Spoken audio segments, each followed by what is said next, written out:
Bonjour à toutes, bonjour à tous. Alors en mécanique, jusqu'à maintenant, on a toujours rencontré le même type de trajectoire. Que ce soit dans les exercices où on jetait un objet dans un champ de pesanteur, ou que ce soit les exercices où on jetait une particule dans un champ électrique uniforme, on rencontrait toujours le même type de mouvement. On rencontrait parfois donc des mouvements rectilignes. La voiture elle va en ligne droite, elle a une trajectoire rectiligne.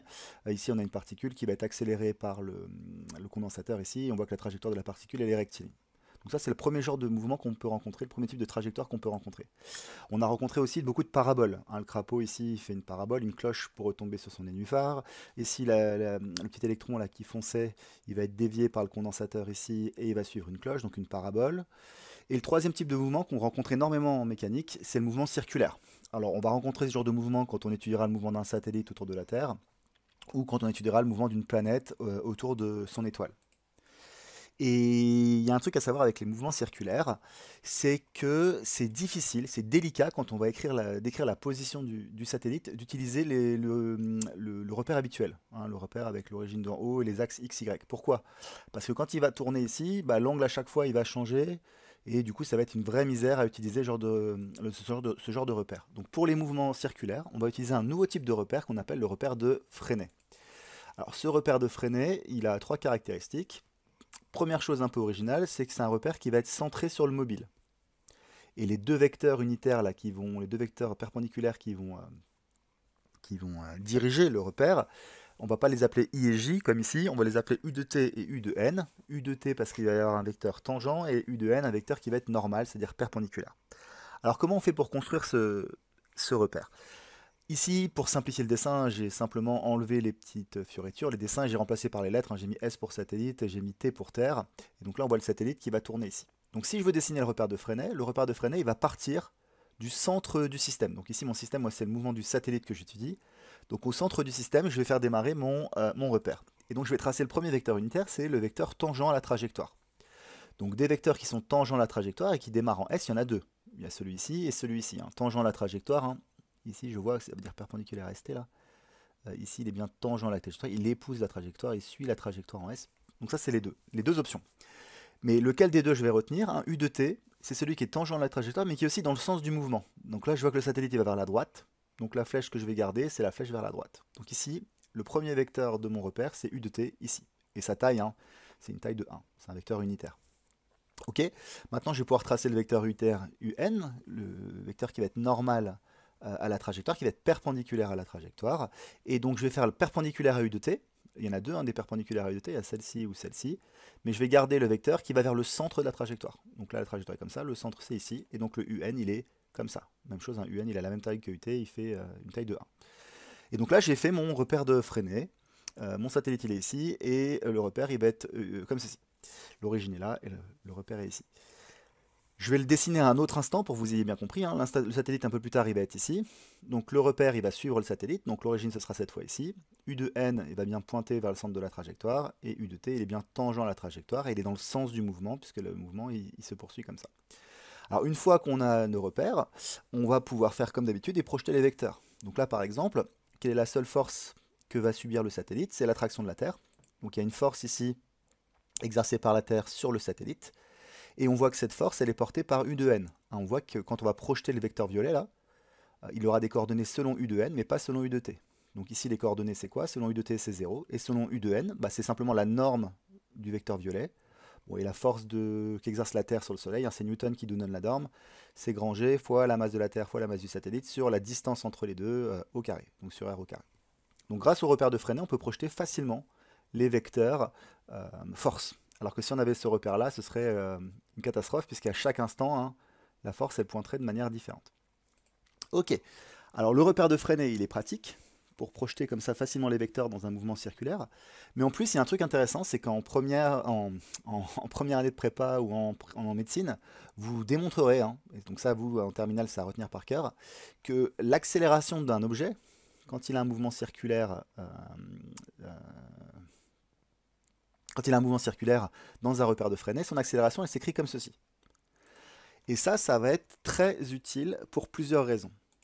Ça va nous servir notamment à montrer si le mouvement circulaire ici, il est uniforme ou non.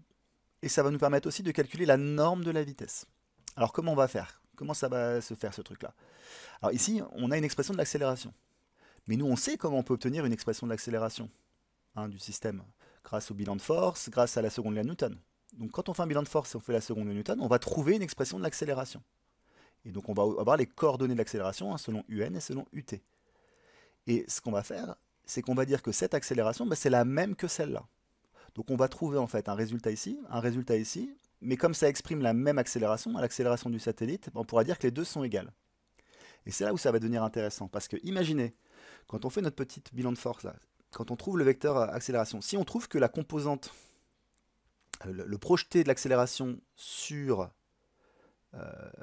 l'axe des t, là, du petit t si vous voulez, là, si ça c'est égal à 0, bah, ça veut dire que cette accélération ici, elle est aussi égale à 0 selon u de t.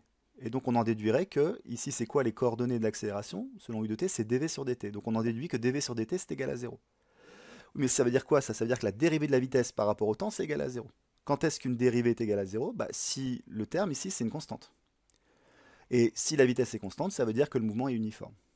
Donc si dans un exercice, on vous demande de prouver que le mouvement est uniforme ou non, bah, vous faites quoi? Vous faites comme d'habitude.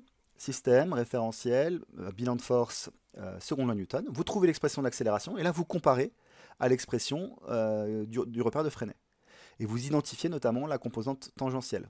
Si la composante tangentielle est égale à 0, bah, ça vous prouve que le mouvement est uniforme. Alors par exemple ici, admettons que j'ai un exercice où l'accélération elle est en rouge ici, bah là tout de suite je vois que le mouvement il va être uniforme. Pourquoi? Parce que je vois que l'accélération elle est portée que selon UN, donc je vois qu'il n'y a pas de composante selon U de t, et donc s'il n'y a pas de composante selon U de t, ça veut dire que la vitesse est constante. Autre exercice, imaginez que j'ai l'accélération cette fois qui est en rouge, bah, cette fois je vois que quand je vais projeter le vecteur accélération sur U de n et sur U de t, je vais voir qu'il y a une constante selon U de t, et donc ça veut dire que A de t c'est pas égal à 0, et donc ça veut dire que dv sur dt n'est pas égal à 0, ça veut dire que la vitesse n'est pas constante. Donc ça, c'est des choses à retenir. Hein. Si on vous demande de montrer qu'un mouvement est uniforme, pensez à cette petite technique. Ce qu'on peut vous demander aussi, c'est calculer la norme de la vitesse. Et pour cette fois, on va utiliser la composante normale. Hein. Grâce à ici, à mon bilan de force et seconde loi Newton, je trouve la composante normale de l'accélération. Et je vais dire que ça, bah, c'est égal à ça. Et du coup, si ça, c'est égal à ça, bah, je vais faire passer le divisé par r de l'autre côté. Et donc, je connaîtrai l'expression de v carré. Et du coup, si j'ai l'expression de v carré, je prendrai la racine et je trouverai l'expression de v. Donc ça va me permettre de calculer la norme de la vitesse. Et enfin, une fois que je connais la norme de la vitesse, ça aussi c'est une petite astuce qui va être très souvent utilisée dans l'exercice, je vais pouvoir déterminer aussi la période à ce moment-là de mon satellite qui est en train de tourner. Alors ça peut être un satellite, ça peut être une planète, c'est toujours la même chose. Hein. Pourquoi? Parce que je sais que par définition, la vitesse c'est la distance parcourue sur le temps. Et pendant une révolution, hein, la révolution c'est quand il fait le tour complet. Quand il fait un tour complet, donc le temps qui s'écoule, bah, c'est la période, c'est grand T. Et quelle est la distance qu'on a parcourue? On a fait le périmètre du cercle, et le périmètre du cercle, c'est 2π fois r. Donc la vitesse, c'est 2π fois r sur t. Donc si vous connaissez le rayon et la vitesse, hein, grâce à ça, bah, vous pourrez calculer la période. Ok, donc on va remettre un petit peu tout ça en application en prenant un sujet de bac. Donc là, je suis allé prendre un sujet de 2025. On vous parle d'une exoplanète Kepler 1658b. Donc on vous dit que cette exoplanète, hein, c'est la première exoplanète observée par le télescope spatial Kepler, donc c'est du blabla. Elle se trouve sur une orbite très proche de son étoile. Le rayon de l'orbite est estimé à 7,25 millions de kilomètres. Là je vois des kilomètres, je sais qu'il faudra que je convertisse en mètres. Ce qui fait que la température de la planète est très élevée. La planète Kepler 1658b, elle est assimilée à son centre de masse P, donc on va la dessiner par un point P, hein, pour P pour planète, dans le référentiel centré sur l'étoile Kepler, et dont les axes pointent vers les trois machins. On suppose ce référentiel galiléen, ça veut dire que je pourrais utiliser la deuxième loi de Newton, hein, au regard des durées et des distances mises en jeu. Dans un premier temps, on modélise la trajectoire de P de la planète par un cercle, dont le rayon est noté petit r, et dont le centre correspond au centre de masse de l'étoile, noté E. Première question, dans l'hypothèse d'un mouvement circulaire, schématiser la trajectoire de P autour de E, sans souci d'échelle. Représenter le repère de Freinet. Bon bah du coup, je dessine E pour étoile, P pour planète. Je choisis un sens dans lequel la planète va tourner autour de l'étoile. Et dans ce cas-là, je dessine mon repère de Freinet. Donc le repère, il part de la planète. Le vecteur U de t, il est tangent à la trajectoire et il va dans le sens du mouvement. Et U de n, il est perpendiculaire à U de t et il pointe vers le centre de la trajectoire. Et le petit rayon ici, c'est R. Question petit 2, on me demande déterminer à l'aide de la deuxième loi de Newton l'expression vectorielle de l'accélération. Donc en fait, c'est les étapes habituelles. Hein. On va trouver le vecteur accélération de la planète qui est ici. Donc pour ça, on va toujours faire les mêmes étapes. Hein. On va préciser le système, le référentiel, qu'on va supposer galiléen, et là ça tombe bien, on nous dit qu'il est galiléen, bilan des forces et seconde loi de Newton. Bon bah c'est parti. Du coup le système ici c'est la planète P, Kepler 1658b, on considère que c'est un point qui a une masse MP. Le référentiel, donc d'habitude on utilise l'étoile, le centre de la Terre ou le référentiel terrestre. Là on nous dit le référentiel qu'on va choisir, hein, c'est le référentiel de l'étoile qu'on suppose galiléen. Le bilan de force, quelles sont les forces qui s'appliquent sur la planète? La planète elle est attirée par l'étoile, donc il y a une force gravitationnelle exercée par l'étoile sur la planète. Donc force gravitationnelle exercée par l'étoile sur la planète. Et ça c'est Newton qui nous a donné l'expression, hein, c'est grand G fois la masse de l'étoile fois la masse de la planète sur R au carré UN. Hein, on voit ici que la force elle est portée uniquement par le vecteur UN. Il n'y a pas de composante tangentielle. Bon bah du coup j'applique la deuxième loi de Newton. Newton il nous dit que la somme des forces qui s'applique sur un système c'est la masse du système fois son accélération. Donc ici la seule force c'est celle-ci. Et donc c'est égal à mp fois l'accélération. Je vois qu'il y a mp ici, donc je peux simplifier. Et donc j'obtiens finalement que l'accélération, le vecteur accélération c'est quoi? C'est g fois la masse de l'étoile sur r au carré, vecteur un. Du coup, bah, c'est quoi les coordonnées de A? Bah, du coup je vois que c'est que selon un. Hein, et donc la norme ici c'est g fois me sur r au carré. Et la composante selon u de t, il n'y a pas de composante selon u de t, donc c'est 0. Maintenant que j'ai trouvé le vecteur accélération, on me demande les questions habituelles. Hein, dans une hypothèse d'un mouvement circulaire, en déduire que le mouvement est uniforme et montrer que l'expression de la norme de son vecteur vitesse est v égale machin. Donc là, on me demande de prouver que le mouvement est uniforme, donc que la vitesse est constante, et on me demande de calculer la valeur de la vitesse. Bon, on a vu comment on fait juste avant. Hein.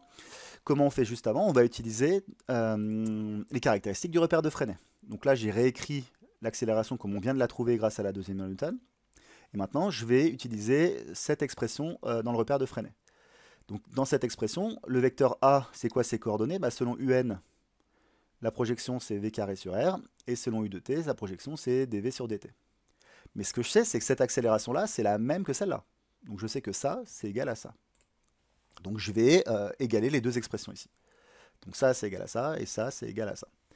Et du coup, bah, maintenant, je peux répondre aux deux questions. Je veux montrer que le mouvement est uniforme, donc je vais regarder cette partie-là. Je vois ici que la dérivée de la vitesse elle est égale à 0. Ça veut dire que la vitesse est constante, et donc ça veut dire que le mouvement il est uniforme. Maintenant, je vais utiliser cette ligne-là, la projection selon AN, la projection d'accélération selon le vecteur UN, vecteur normal, et je vais dire que ça, c'est égal à ça. Donc finalement, v carré sur r, c'est g fois me sur r carré. Et moi, ce que je veux calculer, c'est v. Donc le divisé par r, je le passe de l'autre côté. Comme c'est un divisé, ça devient un fois. Je tiens un que v carré, c'est égal à ça. Et moi, comme je veux v, bah, je prends la racine carrée de ça. Et donc finalement, v, c'est la racine carrée de g fois me sur r. C'était bien l'expression qu'on m'avait demandé dans l'exercice, hein, on la voit ici. Ok. Quatrième question, on nous dit que P c'est la période de révolution, donc le temps que met la planète pour faire le tour de E. Montrez que l'expression du rayon de l'orbite de la planète, représentée par le point B, vérifie la relation, etc. etc. Bon là, exceptionnellement, on ne nous demande pas de calculer T, on nous demande de calculer le rayon. Mais du coup, on va utiliser l'astuce qu'on a vue tout à l'heure. Hein. Dès qu'on a T qui est impliqué, on va utiliser cette formule ici. On sait que la vitesse de la planète, c'est la distance qu'elle parcourt sur le temps. Donc la distance qu'elle parcourt, bah, c'est un tour complet, donc c'est le périmètre, c'est 2 fois pi fois r, divisé par le temps qu'elle met, divisé par la période. Bon, et la vitesse, moi je la connais, je l'ai calculée sur la ligne d'avant. Je sais que la vitesse c'est ça. Donc je vais écrire que ça, bah, c'est égal à ça. Donc c'est parti, ça c'est égal à ça. Et moi ce que je cherche c'est R. Alors déjà, j'aime pas trop les racines moi dans les calculs. Donc ce que je vais faire, c'est que je vais mettre les deux termes au carré ici, pour enlever la racine. Donc je prends le carré de ça et le carré de ça. Et donc j'obtiens finalement que G fois ME sur R, bah, c'est tout ça au carré. Ce que je fais maintenant, c'est que je fais passer de l'autre côté les différents thèmes, hein, les diviser, notamment pour pas avoir parce que je sais que moi ce que je veux c'est R d'un côté. Là j'ai du R ici, donc je vais faire passer tous les R du côté là. Donc là je fais passer le divisé par T au carré du côté là, et je fais passer le divisé par R du côté là. Et donc j'obtiens finalement que G fois ME fois T au carré, c'est égal à 4pi carré fois R au cube. Ce que je cherche c'est R, donc le fois 4pi au carré, je le passe de l'autre côté. Et donc j'obtiens que R au cube, c'est ça. Et donc finalement, je remarque, c'est exactement ce qu'on m'a demandé de prouver. Et donc là, dans l'énoncé, hein, on vous donnait les différentes valeurs, on vous demandait de calculer R et de vérifier si ça correspondait à ce qui était dans l'énoncé. Donc voilà pour le genre d'exercice, hein, sur les mouvements circulaires, c'est toujours la même chose. On va vous demander de me dire si le mouvement il est uniforme ou pas, de calculer la norme de la vitesse, et généralement de jouer avec la période. Donc c'est des choses à retenir. Ça tombe tout le temps, donc voilà. J'espère que c'est plus clair. À bientôt.